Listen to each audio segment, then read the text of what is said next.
guys, so balik tayo sa loob.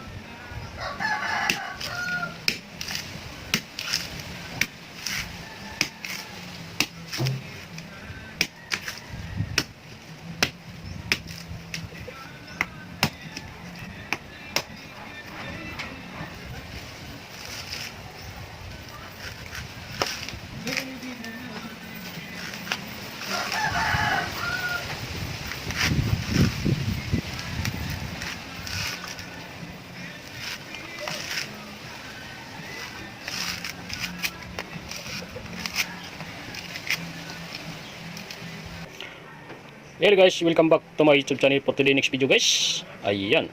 So magluluto tayo guys ng laing na ginataan. So ayan. So mayroon tayo dito guys na laing na binili ko dito sa Talipapa. Ayan, laya na ito guys. So tawag namin sa Bicol laya na. So hindi na to guys na ilaw.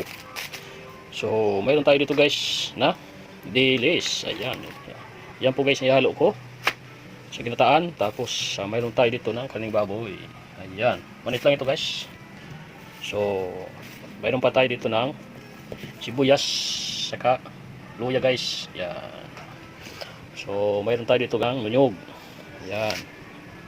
So, ito guys kaya nakita nyo marami. So, malilit lang ito na nyug to. Kung tawag ko sa amin ito po guys. Kaya maliit siya guys. So, ito po ang ano ko ngayon guys. Magic. Ha. So, okay na po guys. So, mag-start na tayo na ito guys, maglinis pa tayo nito.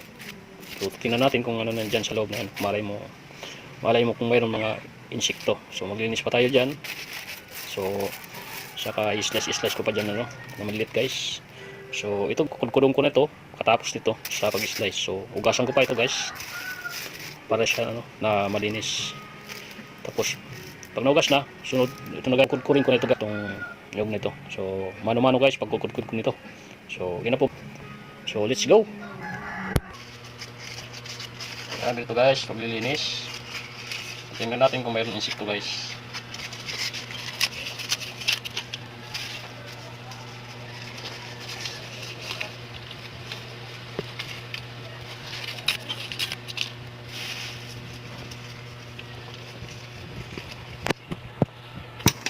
So ayan guys, okay na po. Linis ko na yung daon ng ng laing.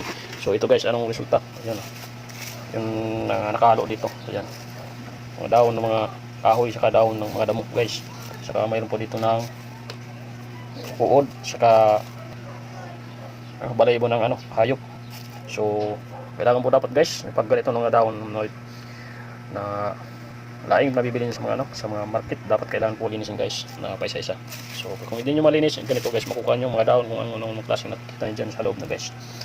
Mga insekto. So mayroon pang pabalayibo ng hayop. So okay na po guys. So maraming salamat po. Bye bye.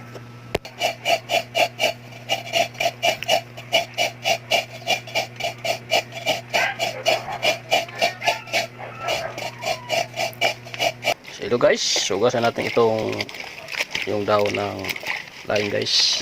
So dapat ito guys so dapat dalawang ugas ito guys kasi mayroong mga buhangin yung daon. So dapat kailangan dalawang ugas guys ang ganitong pag-ugas ng mga daon sa laing kasi di natin alam guys kung saan ito galing. So dapat po malinis ang ulam natin guys. So ganito guys pag-uugas ng daon sa laing guys.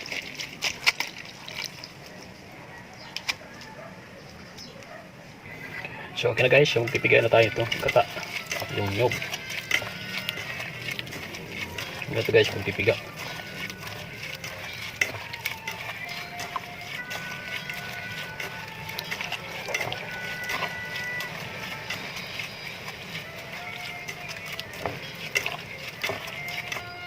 Yan, lagyan natin dito.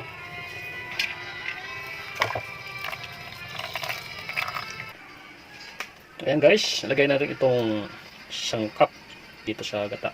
Ayan.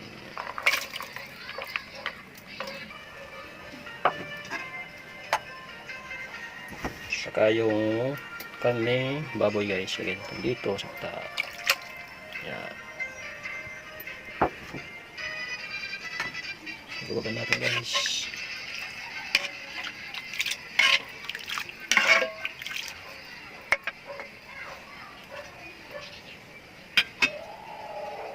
So lagay natin ito guys na ano, yung laing dito sa gata. Yan. So mamaya guys, panlasbol dito yung ano, yung pure na gata lalagay ko dito. Kasi meron ano, kasi palit na gata guys, yung pure. Yung una kong piga. Ayan guys, lagay ko na dyan. So gamit tayo ng saldo.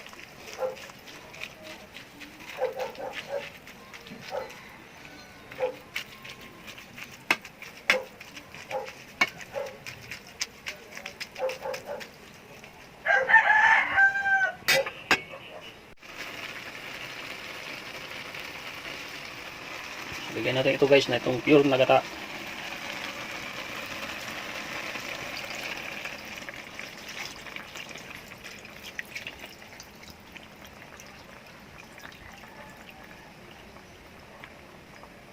Lagyan natin guys na magic sarap na yan.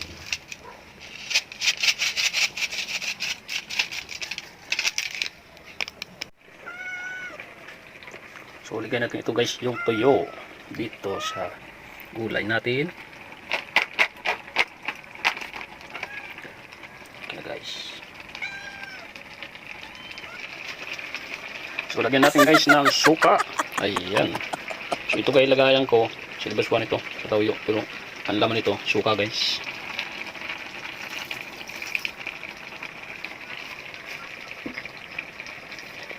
Ayan guys. Ito na po sa laing. Ayan. Ayan guys. So ang kanyang sabaw.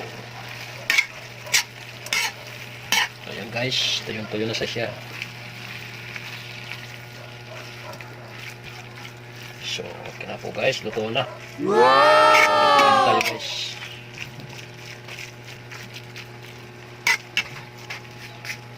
Ayan, so okay na po guys. So, maraming salamat po sa suportan nyo sa papanood sa aking video guys.